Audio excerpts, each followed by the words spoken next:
So మనం ఒకసారి మహబూబ్నగర్ జిల్లాకు వెళ్దాం. మహబూబ్నగర్ జిల్లాలో ప్రధానంగా ఈరోజు చూసుకుంటే అక్రమ కేసులు పెట్టి పోలీసులు అంత ఇబ్బందులకు గురి చేస్తున్నారంటూ కూడా తెలుస్తుంది. దీనికి సంబంధించి పూర్తి డీటెయిల్స్ అందించేందుకు మా ప్రతినిధి ప్రదీప్ అందుబాటులో ఉన్నారు. ప్రదీప్. వనపర్తి జిల్లాలో దారుణం చోటు చేసుకుంది. వనపర్తి జిల్లా పెద్దమందడి మండలం మణిగిళ్లకు చెందిన శివకుమార్ పై కొత్తకోట సిఐ అత్యంత కిరాతకంగా కొట్టినటువంటి సంఘటన కొంత ఆలస్యంగా వెలుగులోకి వచ్చింది. అయితే లారీ డ్రైవర్ గా ఉన్న శివకుమార్ బీఆర్ఎస్ కార్యకర్త అవ్వడంతో మంత్రిపై కామెంట్ వాట్సాప్ లో ఫార్వర్డ్ చేయగా దాన్ని శివకుమార్ పై కొంత కక్ష పెంచుకున్న గ్రామంలోని కొందరు వ్యక్తులు స్థానిక పోలీస్ స్టేషన్ లో ఫిర్యాదు చేసినటువంటి సంఘటన వెలుగులోకి వచ్చింది. అయితే ఈ సంఘటన ఆధారంగా మంత్రిపై అనుచిత వ్యాఖ్యలు ఫార్వర్డ్ చేస్తావా అంటూ స్థానిక సిఐ శ్రీనివాస్ రెడ్డి శివకుమార్ ను స్టేషన్ కు తీసుకెళ్లి అత్యంత పావిశాచికంగా శరీరంపై బొబ్బలు వచ్చే విధంగా కొట్టడంతో అతను లేవలేని స్థితిలో నడవలేని స్థితిలో చేశాడు. అయితే ఈ సంఘటనపై జిల్లాలో కొంత సంచలనం జరిగింది. అయితే గతంలో కూడా ఈ సిఐ శ్రీనివాసరెడ్డిపై పలు ఆరోపణలు వచ్చాయి. అయితే ఇదే విధంగా కేసు వాడిని అధికార పార్టీకి కొమ్ము కాస్తూ ఇటువంటి కార్యక్రమాలు పాల్పడుతున్నాడని గతంలో కూడా కొన్ని ఆరోపణలు అయితే ఉన్నాయి. అయితే ఈ నేపథ్యంలోనే ఈ సంఘటన జరగడం కొంత ఆందోళన కలిగిస్తున్నది. అయితే ఒకవైపు ఫ్రెండ్లీ పోలీస్ అంటూ చెప్పుకుంటున్న పోలీసులు ఈ విధంగా ప్రవర్తించడంతో పోలీసులపై పలు అనుమానాలు కలిగజేస్తుంది. అయితే ఇదే విషయమై జిల్లా ఎస్పీతో పాటు డీజీపీ కూడా ఫిర్యాదు చేసినట్టు, అట్లాగే స్థానిక హైదరాబాద్ వెళ్లి హెచ్ఆర్సీలో హ్యూమన్ రైట్స్ మానవ హక్కుల సంఘంలో ఫిర్యాదు కూడా చేసినట్టు.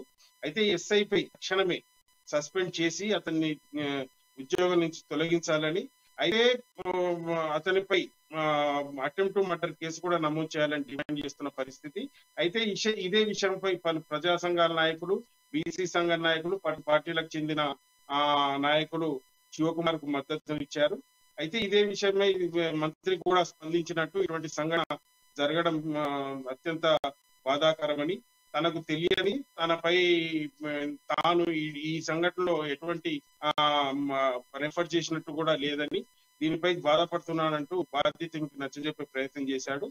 బాధితుడు కూడా మంత్రికి, సార్ నేను మీకు పని చేశాను, ఉద్యమంలో కూడా పనిచేశాను, ఉద్యమంలో మీ వెన్నంటి మీ వెనక ఎక్కడ వెళ్తే అక్కడికి వచ్చాను, నాపై ఇటువంటి సంఘటన జరగడం మీరు కూడా పట్టించుకోకపోవడంతో నాకు కూడా కొంత అసంతృప్తి మంత్రికి డైరెక్ట్ గా చెప్పినటువంటి సందర్భం.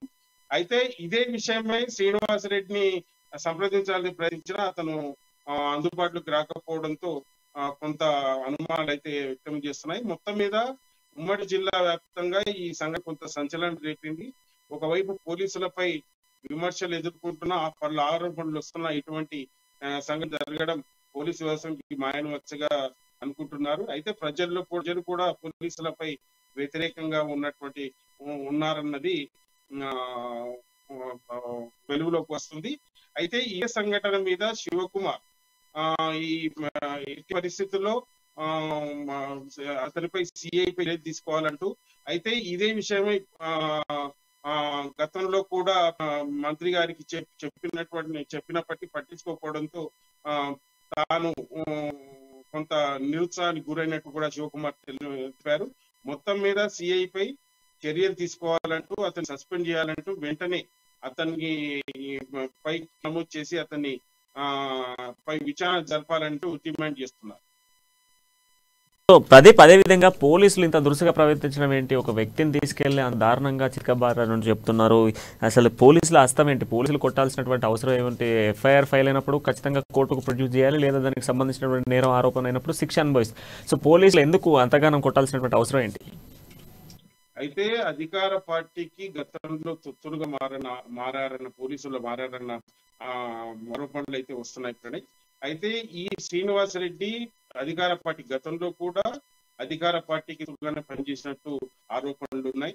అయితే ఈ శ్రీనివాసరెడ్డిపై గతంలో వాళ్ళ ఆరోపణలు అయితే వచ్చాయి. అయితే ఈ సంఘటన మీద